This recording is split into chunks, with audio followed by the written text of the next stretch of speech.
সাল 1914। প্রথম বিশ্বযুদ্ধ তখন মাত্র শুরু হয়েছে।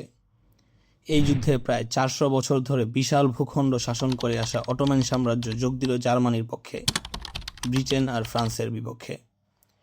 ব্রিটেনের জন্য এটা একই সাথে একটি বিপদ এবং একটি সুযোগ। বিপদ, কারণ অটোমান সুলতান মুসলিম বিশ্বকে জিহাদের ডাক দিয়েছিলেন ব্রিটেনের বিরুদ্ধে।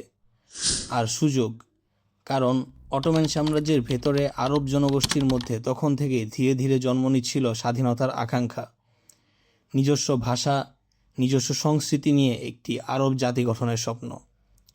ব্রিটিশ কর্তৃপক্ষ বুঝল, এই আকাঙ্ক্ষাকে কাজে লাগাতে পারলে অটোমানদের ভেতর থেকেই দুর্বল করে দেওয়া সম্ভব। আর তাই মক্কার শরীফ হুসাইন বিন আলী, যিনি ইসলামের পবিত্রতম শহর মক্কা মদিনার রক্ষণাবেক্ষণকারী হিসাবে আরব বিশ্বে সম্মানিত ছিলেন, তার কাছে পাঠানো হলো একের পর এক চিঠি। 1915 সালের জুলাই থেকে 1916 সালের মার্চ পর্যন্ত ব্রিটিশ হাই কমিশনার হেনরি ম্যাকমোহনের মাধ্যমে প্রায় 10 মাস ধরে চলল এই পত্র বিনিময়। ইতিহাসে এটি পরিচিত ম্যাকমোহন হুসাইন পত্রালাপ নামে। প্রতিশ্রুতিটা ছিল সহজ, অটোমানদের বিরুদ্ধে অস্ত্র তোলো আর যুদ্ধ শেষে সিরিয়া থেকে ইয়েমেন, ইরাক থেকে হেজাজ পর্যন্ত এক বিস্তীর্ণ ভূখণ্ড জুড়ে পাবে একটি স্বাধীন একক আরব রাষ্ট্র। তবে চিঠিগুলোর ভাষা সম্পূর্ণ স্বচ্ছ ছিল না। বিশেষ করে সিরিয়ার উপকূলীয় অঞ্চল নিয়ে বেশ কিছু অস্পষ্ট শর্ত রাখা হয়েছিল, যা পরবর্তীতে বিতর্কের কেন্দ্রবিন্দু হয়ে দাঁড়িয়েছে। কিন্তু তখন এই সূক্ষ্ম শব্দচয়নের গুরুত্ব বোঝার মতো সময় বা সুযোগ কোনোটাই শরীফ হোসেনের ছিল না। তাই শরীফ হোসেন বিশ্বাস করলেন এই প্রতিশ্রুতিতে।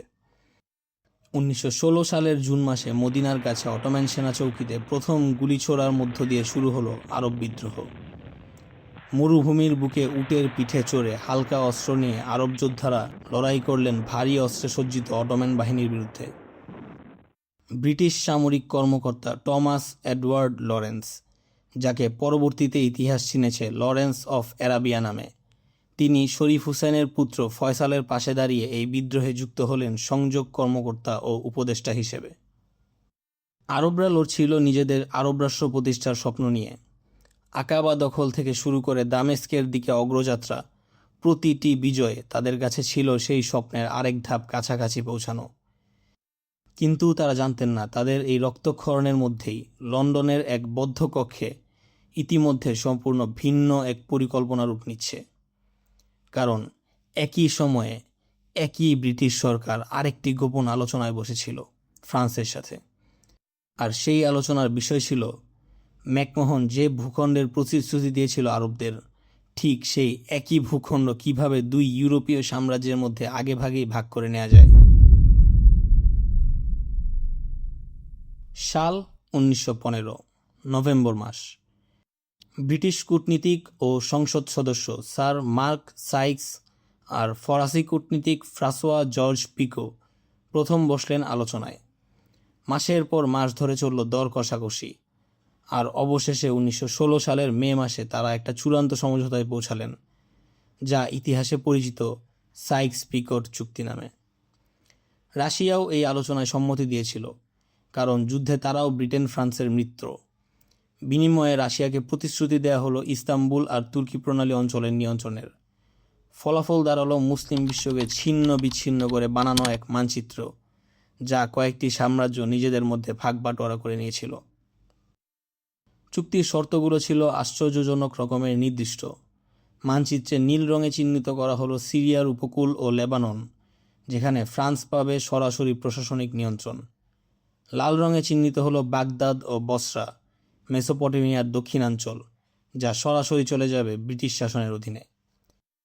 এই দুই রঙিন অঞ্চলের বাইরে দামেস্ক, হোমস, হামা, আলেপ্পো নিয়ে গঠিত ভেতরের অঞ্চলকে চিহ্নিত করা হলো এ জোন হিসাবে, যা হচ্ছে ফরাসি প্রভাব বলয়, আর দক্ষিণের বিস্তীর্ণ মরু অঞ্চলকে বি জোন হিসাবে, অর্থাৎ ব্রিটিশ প্রভাব বলয়। এখানে একটা শব্দ ব্যাখ্যা করা দরকার, স্ফিয়ার অফ ইনফ্লুয়েন্স বা প্রভাব বলয়।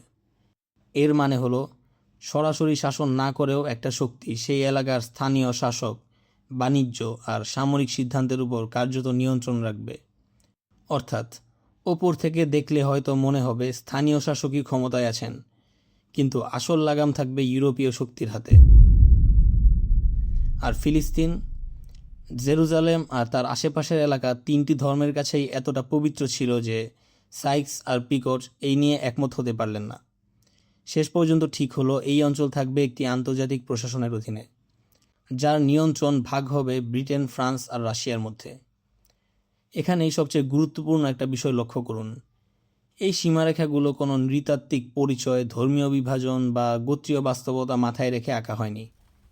মরুভূমির বুকে টানা হয়েছিল প্রায় সরল রেখা, যেন একজন মানচিত্র আঁকিয়ে শাসকের ক্ষমতার সীমানা নির্ধারণ করছেন। আরব জনগোষ্ঠী, মসুলের কুর্দি জনগোষ্ঠী, আলেপ্পোর আর্মেনীয় শরণার্থী, বসরার শিয়া সম্প্রদায়, এদের কারো কোনো মতামত নেওয়া হয়নি, কাউকে নিয়ে ভাবাই হয়নি আলাদাভাবে। সুন্নি, শিয়া, কুর্দি, খ্রিস্টান, ইহুদি, দ্রুজ, শত শত বছর ধরে এক রাষ্ট্রে বসবাস করা এই জনগোষ্ঠীগুলোকে হঠাৎ করেই ফেলে দেওয়া হলো নতুন কৃত্রিম সীমানার ভেতর। যে মানুষগুলো কাল পর্যন্ত এক শহরের বাসিন্দা ছিল, তারা রাতারাতি হয়ে গেল দুইটি ভিন্ন সাম্রাজ্যের প্রজা, শুধু একটা রেখার এপার ওপার হওয়ার কারণে। সবচেয়ে নির্মম সত্যিটা হলো, এই চুক্তি স্বাক্ষরিত হয়েছিল ঠিক তখনই যখন আরব বিদ্রোহীরা মরুভূমিতে রক্ত ঝরাচ্ছিলেন এই বিশ্বাসে যে তারা লড়ছেন নিজেদের স্বাধীনতার জন্য। শরীফ হুসেইনকে এই চুক্তির কথা জানানো হয়নি, লরেন্সকেও নয়, অথচ তিনি নিজে আরবদের পাশে দাঁড়িয়ে লড়ছিলেন প্রতিদিন। ব্রিটেন একই সাথে দুটো সম্পূর্ণ পরস্পর বিরোধী প্রতিশ্রুতি ধরে রেখেছিল দুই হাতে, একটা আরবদের কাছে খোলা মুখে, আরেকটা ফ্রান্সের কাছে বন্ধ দরজার পেছনে। কিন্তু গোপন কথা চিরকাল গোপন থাকে না, আর যেদিন এই চুক্তি প্রকাশ্যে এলো সেদিন থেকেই শুরু হলো এক গভীর অবিশ্বাসের অধ্যায়, যার রেশ আজও কাটেনি। সাল 1917, নভেম্বর মাস। রাশিয়ায় ঘটে গেল বলশেভিক বিপ্লব। লেনিনের নতুন সরকার পুঁজিবাদী সাম্রাজ্যবাদী শক্তিগুলোর প্রকৃত চেহারা উন্মোচন করার লক্ষ্যে জারের আমলের সব গোপন কূটনৈতিক নথি প্রকাশ করে দেওয়ার সিদ্ধান্ত নিল। আর সেই ফাঁস করে দেওয়া নথির মধ্যেই ছিল সাইক্স-পিকট চুক্তির পূর্ণ বিবরণ। মস্কোর ইজভেস্তিয়া আর প্রাভদা পত্রিকা এটা ছাপালো 1917 সালের নভেম্বরের শেষ দিকে। কয়েকদিনের মধ্যে ব্রিটেনের ম্যানচেস্টার গার্ডিয়ান পত্রিকাও প্রকাশ করল পুরো বিবরণ।